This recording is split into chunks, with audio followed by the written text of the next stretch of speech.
Welcome back to The Explainer. Today, we're doing a deep dive into your medicine cabinet. We're going to demystify exactly why your allergy medication works the way it does and uncover the completely fascinating pharmacology behind it. Okay, let's jump right into a highly relatable question.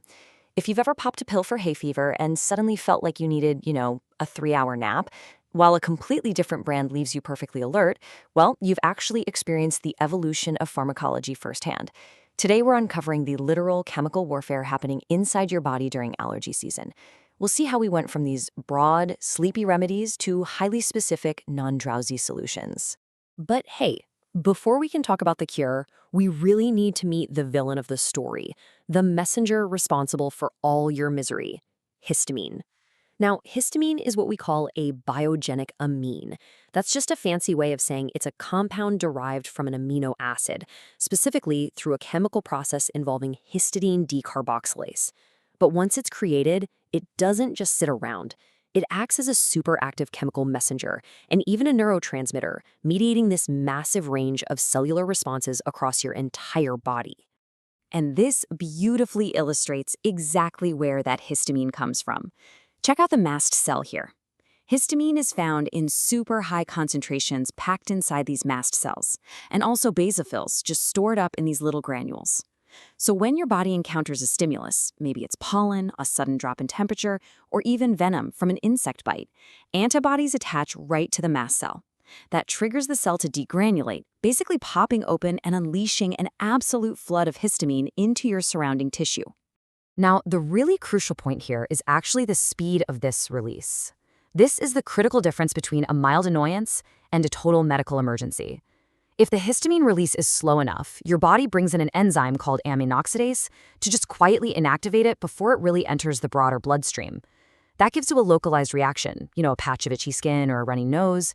But if that release is too fast for your body to deactivate it, you end up with a full-blown, potentially life-threatening systemic anaphylactic reaction. Section 1. The allergy attack explained, mapping the receptors. Let's see how this circulating histamine actually wreaks havoc once it gets loose. What's really interesting here is seeing exactly where histamine goes to do its dirty work. Histamine itself has absolutely zero therapeutic application. It literally just wanders around causing trouble by plugging into 4 different types of receptors: H1, H2, H3, and H4. As you can see, they're scattered everywhere, from your brain and lungs all the way down to your stomach and intestines. But for allergies, those H1 receptors, those are the primary targets we care about. When histamine finally binds to those specific H1 receptors, it kicks off a cascade of total misery. First, it causes the smooth muscle in your airways to contract, making it super tight and hard to breathe. Then it promotes vasodilation by forcing your vascular endothelium to release nitric oxide. It also cranks up your capillary permeability, which means your tiny blood vessels literally become leaky, dumping fluid into your tissues. Hello, runny nose! And just to add insult to injury, it stimulates your sensory nerve endings, which gives you that absolutely maddening itch. But hold on to this, because this is a really surprising fact. Histamine isn't just a peripheral allergy trigger. It actively works as a major neurotransmitter up in your brain. Specifically, it's the chemical that promotes wakefulness and alertness. I definitely want you to keep this in mind, because this dual role of histamine, it is the absolute key to understanding the major side effects of the drugs we take to stop it. Section 2. Antihistamines to the rescue, the flawed heroes. So how do we stop this chemical cascade? Well, we invented antihistamines. The best way to think of antihistamines is like biochemical bouncers, or maybe fake keys. Clinically, we call them inverse agonists. What they're doing is competing with the actual histamine to sit in that H1 receptor lock. If the antihistamine gets to the receptor first, it physically blocks the real histamine from entering and triggering all those terrible symptoms we just covered. But look closely at this limitation, because it's huge. They cannot kick histamine out if it's already in the lock. They only bind to unoccupied receptors. This is exactly why timing is literally everything. For instance, drugs like cyclizine are incredibly effective at stopping motion sickness mediated by these exact pathways, but they're basically useless if you're already actively feeling nauseous. You've got to take them before you travel to lock down those receptors early. Enter our first-generation drugs, things like diphenhydramine, chlorpheramine, and promethazine. These were our first real weapons. They're cheap, they're super effective, but they are flawed heroes. Because of their specific molecular structure, they easily cross right over the blood-brain barrier.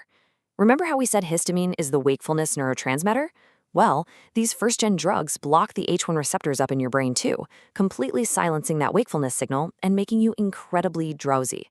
Because of this heavy, non-selective sedation, the clinical literature makes it absolutely clear.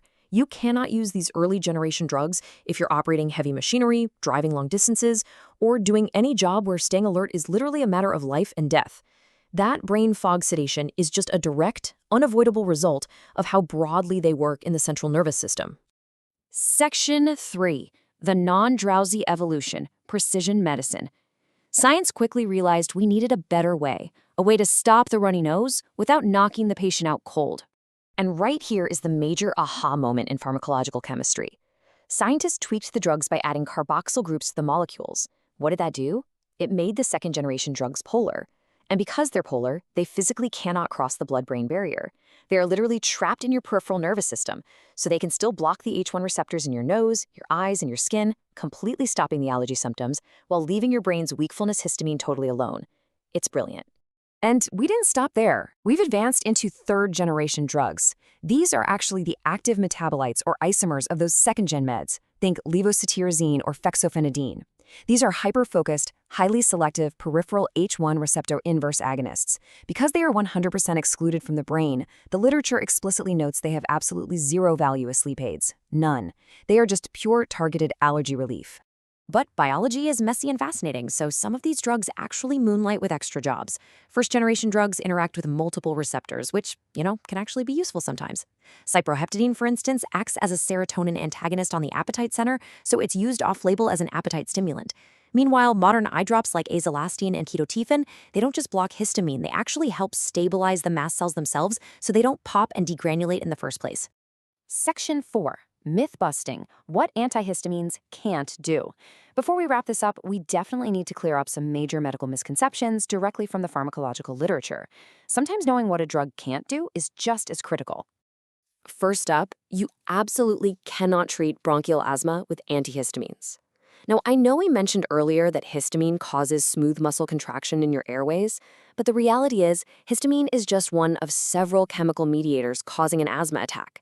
Just blocking the H1 receptor is not going to stop the broader bronchial reaction triggered by all those other inflammatory signals. Furthermore, if we're talking about full-blown systemic anaphylaxis, that massive, fast release of histamine we warned about at the very beginning, the hero is not an antihistamine. As the source material states clearly, the absolute drug of choice is epinephrine.